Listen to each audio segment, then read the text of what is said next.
En el libro de Gálatas, capítulo 3,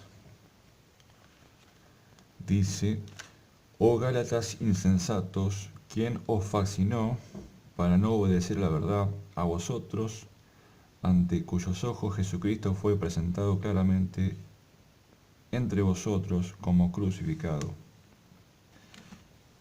Esto solo quiero saber de vosotros: ¿recibisteis el Espíritu por las obras de la ley o por el oír con fe? Tan necios sois, habiendo comenzado por el Espíritu, ahora vais a acabar por la carne.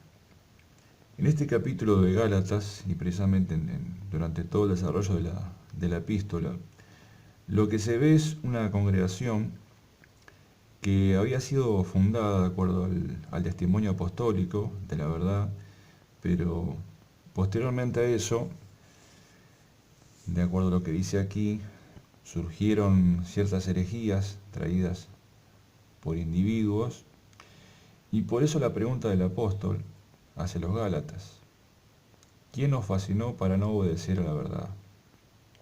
La palabra fascinar viene de encantar, viene de hechizar. En algunas versiones dice: ¿quién os hechizó para no obedecer la verdad? Y es un problema que se ha dado durante todo el desarrollo de la iglesia a través de los 7 tiempos de la iglesia, y es algo de lo que no se habla, los 7 tiempos de la iglesia.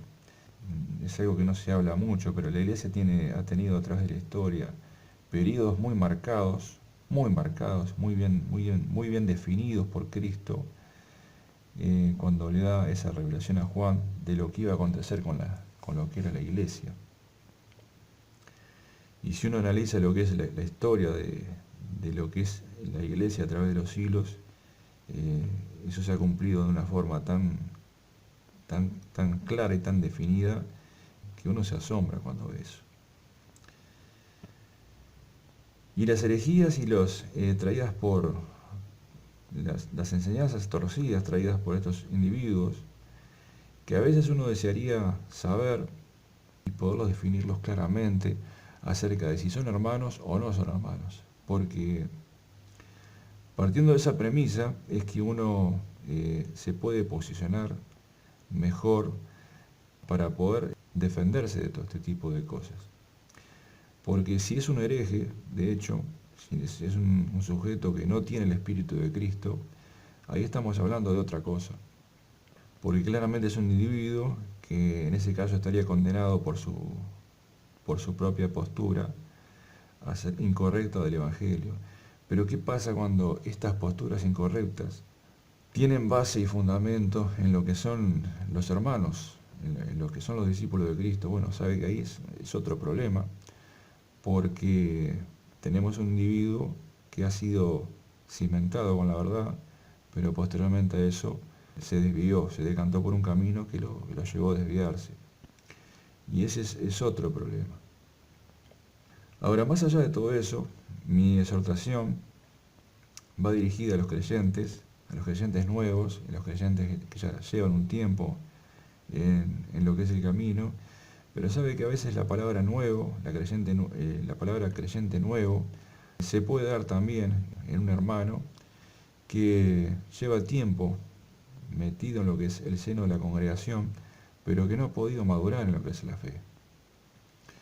Entonces se aplica el mismo principio de considerarlo como planta nueva, porque es un individuo que ha sido plantado en lo que es el seno de la congregación, pero no tener un desarrollo de su fe, no tener una madurez de su fe, es como un individuo que recién entró en lo que sería la congregación. Entonces, la misma exhortación de un creyente nuevo iría también para alguien que lleva tiempo ya caminando en esto, pero que no ha podido madurar, que no ha habido un desarrollo en su fe. Y lo que se produce en estos hermanos, cuando alcanzan cierto nivel de madurez, es que comienzan a cuestionarse el líder, o sea, al que les ha traído el Evangelio, en cierta forma. Y ese es un descubrimiento que todos los que hemos llegado a un cierto periodo de madurez nos hemos encontrado con eso. Y es le llamaría el desencanto que ocurre cuando uno se da cuenta que aquel que le suministró la palabra o aquel que le suministra la palabra no tiene una postura 100% genuina en lo que es el camino de la fe. Entonces, primero tiene que entender una cosa, que todos somos discípulos y todos nos podemos equivocar, aún estando en el mismo camino, aún estando en el camino de la fe. Todos podemos transitar durante un periodo de tiempo errados y yo no sé por qué, pero a veces ese giro doctrinal puede venir después de mucho tiempo de uno estar caminando. Aún se puede dar el caso de que el discípulo, en algún punto de su transitar por este camino, comience a entender más que sus enseñadores. Y eso es algo curioso, digo, porque uno al darse cuenta, uno al tener una revelación mayor en cuanto a ciertos puntos de lo que es la doctrina, uno claramente se da cuenta de que el líder y permítame usar la palabra líder, si Dios quiere voy a hacer otro video más adelante acerca de qué es un líder y qué es un siervo, porque ahí hay confusión en eso. Por eso estoy utilizando la palabra líder. Llega un punto en donde el creyente nuevo se da cuenta de que el líder de la organización no tiene una postura 100% genuina, sino que está errado, hablando directamente. Entonces lo que el discípulo tiene que entender es de que la fuente de la verdad es Cristo, todos nosotros somos discípulos, todos nosotros estamos en un continuo aprendizaje. Por eso siempre pongo énfasis en que la verdad viene de Cristo, la verdad no viene de ningún hombre. Por más que diga que ha tenido una revelación en cuanto al Evangelio, de que antes estaba errado y que ahora sí está en el camino 100% genuino y otro lo ve de afuera y dice, pero este hombre no, está incorrecto lo que está diciendo. Ahora, ¿quién define quién es lo correcto y quién no? Bueno, el patrón es Cristo. El patrón es Cristo. Cristo es el que define qué tan genuina es nuestra postura frente al Evangelio. Le toca a él determinarla. Pero sí claramente uno se da cuenta cuando examina lo que es la postura de uno o de otro, y de acuerdo a la luz que Dios le concede tener a uno se da cuenta de que esa postura es errónea. Pero ¿qué pasa con el discípulo cuando se desencanta, por decirlo de alguna forma, del líder? Bueno, el discípulo tiene que reaccionar con madurez.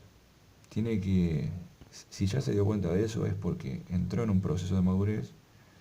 Pero ¿y cómo reacciona ante todo eso? Bueno, primero entienda de que el líder es un hombre que se puede equivocar, sea pastor o lo que sea, se puede equivocar, y después usted tiene que reaccionar de acuerdo a la madurez que Dios está permitiendo tener y buscar la verdad directamente de Cristo. Como dice en la carta a la Odisea, de que aprenda a escuchar su voz. Usted como discípulo tiene que buscar la fuente directamente de Cristo, no condenar tanto a los hombres, porque aún los apóstoles mismos han tenido que ser corregidos por Cristo, aún después de su ascensión, y Cristo corregir su postura, que no era la correcta. Entonces la invitación que Cristo nos hace es a escuchar su voz, para que podamos tener la verdad y nutrirnos de la verdad directamente de Él, y ya no tanto de los hombres, y entender que la postura pastoral es una postura orientativa y no una postura definitiva. Eso es algo que usted lo tiene que entender para una sana reacción en lo que es el desarrollo de su fe.